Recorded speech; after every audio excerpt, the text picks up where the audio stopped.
కొందనాలు చెమ్మగలిగిన దేవుని పిల్లారా, మీరు హృదయాలు వెలిగించే మాటతో ఎక్కువనే ఎద్దుకొచ్చినాను కనుక మీరు నేను కలిసి ప్రభు మాటలు ధ్యానం చేసుకుందాం. రాత్రి కాలం నుంచి మిమ్మల్ని, మీ కుటుంబాన్ని, మమ్మల్ని, సంఘానికి జ్ఞాపకం చేసుకొని ఆరోగ్యమును, మంచి నిద్ర, ఫ్రెష్గా నిద్ర దయచేసి పొద్దున్నే ప్రభు మాటలు ధ్యానం చేసుకునే అవకాశం మనందరికి ఇచ్చినందుకు మన ప్రభు, మన రక్షకుడైన యేసయ్య పరిశుద్ధ నామములో తండ్రి దేవుడికి శిరస్సు వంచి కృతజ్ఞతలు, వందనాలు తెలియజేసుకుని దేవుని పిల్లలు ఒక చరణం పాడుకొని చక్కగా మన వాక్యాన్ని ధ్యానం చేసుకుందాం.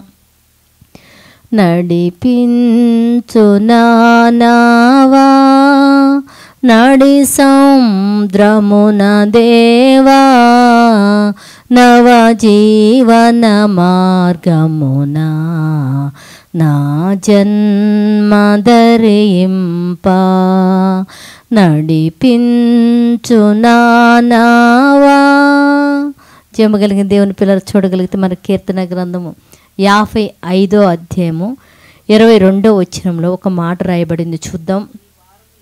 నీ భారము యెహోవా మీద మోపుము, ఆయనే నిన్ను ఆదుకొనును రాయబడింది దేవుని పిల్లలు. అంటే నీ భారము యెహోవా మీద మోపుము, ఆయనే నిన్ను ఆదుకొనును అని మనం చూడగలిగితే మనకి భారము అంటే కుటుంబంలో దేవుని పిల్లారా ప్రతి బాధ్యత కూడా మనకు భారంగానే కనపడుతుంది. అది వ్యాపారము కానీ, బిడ్డలు పెంచే విషయంలో కానీ, భర్త విషయంలో కానీ, కుటుంబ పరిస్థితులన్నీ కూడా మనకి ఎలా ఉంటాయి అంటే భారంగా ఉంటాయి దేవుని పిల్లారా.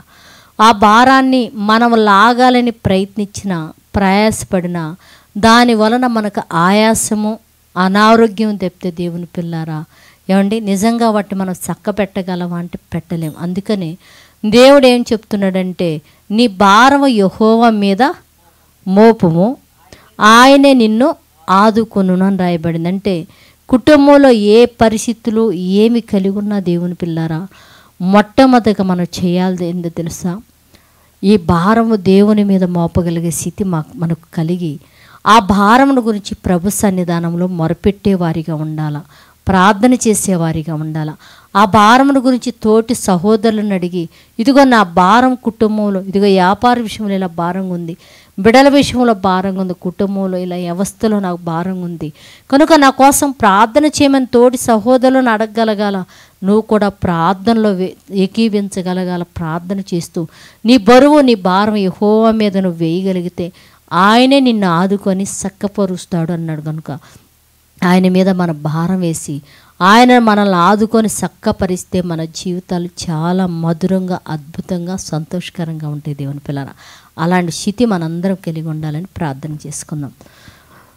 జీవము కలిగిన మా పరలోకపు తండ్రి, నైనా నీ కృప కలిగిన నామానికి వందనాలు నైనా. ఇదిగోనైనా మా భారము నీ మీద వేయమని చెప్తున్నావు, అప్పుడు నువ్వు ఆదుకుంటావని చెప్తున్నావు తండ్రి. మేమైతే నైనా మా భారమును మేము మీదేసుకొని మొయ్యలేక నైనా ఇదిగో తిట్టుకుంటూ, గొనుగుతూ, సునుగుతూ, కన్నీరు కార్చుకుంటూ పాపంలోకి వెళ్ళిపోతుంటామయ్యా.